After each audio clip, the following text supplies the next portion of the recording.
So we finished our novel last night. This is Hatchet by Gary Paulson. I think it was read aloud to me as a kid. I don't know. But so this was kind of like my first time reading it, I guess you could say, because I don't really remember it. But we loved it so much. The only thing that I didn't like was his style of writing is kind of choppy. And that made it kind of difficult to find passages to practice grammar. I was still able to do it, but it wasn't the best as far as like quality writing to look at in a passage study, but it's okay. I mean, that's just part of how this works. So this was the first novel that we did as kind of a family subject where I had both of my girls participating, and I really loved how it worked out. So I plan to do that for our next novel as well. I also, for this novel, created a template for some record keeping purposes, and I really loved how it turned out, and I want to share it with you guys here because I think it could be really helpful. So one of the reasons I created this was, number one, I just thought it might be helpful to have some type of organization and routine, and because it's a blank template, it allows other people to kind of try out this method if they want to. And the other reason I made it was because, you know, everything that we do is kind of conversational and book club feely, which is really fun, and I'm really glad that we get to do that. But for example, like spelling words, sometimes we just will play games with them, or we'll do them in shaving cream. And by having this, I kind of have a record of spelling and that we're doing spelling and we're doing vocabulary. I have very lax laws in my state, but one of the laws is that I'm supposed to teach spelling, and so this allows me to kind of just say I'm teaching spelling. I want to show you this template. So basically what it allows you to do is just track your passages that you choose from your novels and the spelling and vocabulary that you want to take from it.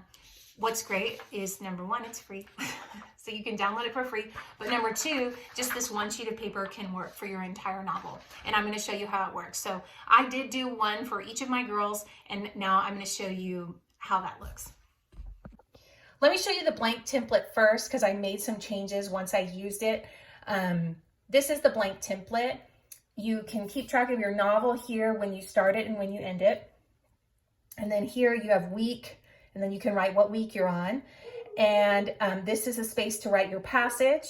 And this is a space to write your spelling words, your vocabulary words, and this is a place for your notes. So now I'm going to show you what I did for each of my girls. So I just kept this on their clipboards, and this is my older daughter. So here is our book information. We started it on the 25th and we finished it last night. This was her copy work from the first week, so I wrote it down here. And then these are the spelling words that we practiced that week. And then this is the vocabulary word that we studied. In the notes section, I talk about other things that we discuss with this passage. So for example, you know, knuckles were white. We identified the prepositions.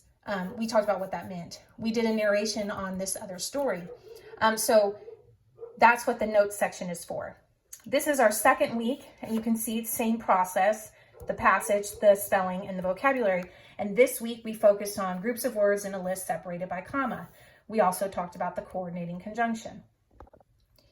So the notes section is just kind of extra things that we discussed related to the passage.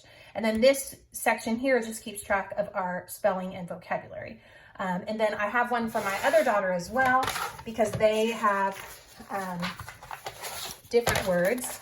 So this is hers. It looks exactly the same.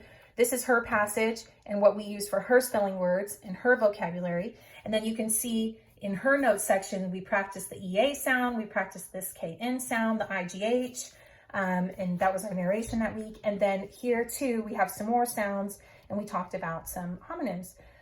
So that's how I kept record with the different girls. So I really like this for record keeping purposes. I'm planning to put it in their portfolio, and I'll have a record of what we did for spelling and vocabulary, but also what we read, keeping track of the books that we read, because we don't always do that, and it's fun to look back. And also it was just nice not having to make decisions throughout the week. So for example, when I was planning for the week, I filled in the little, I just did 1 week at a time. So, you know, I would fill in like the top half, and then on spelling day, I already had my spelling words picked. So there were just no decision making throughout the week. It was just already done right there. And then in the notes section, if we did something throughout the week that was a little bit extra, I just added it in as we did it. So it was really kind of helpful in just keeping us on track and yeah, keeping record of what we did. So I'm going to leave a link if you're interested.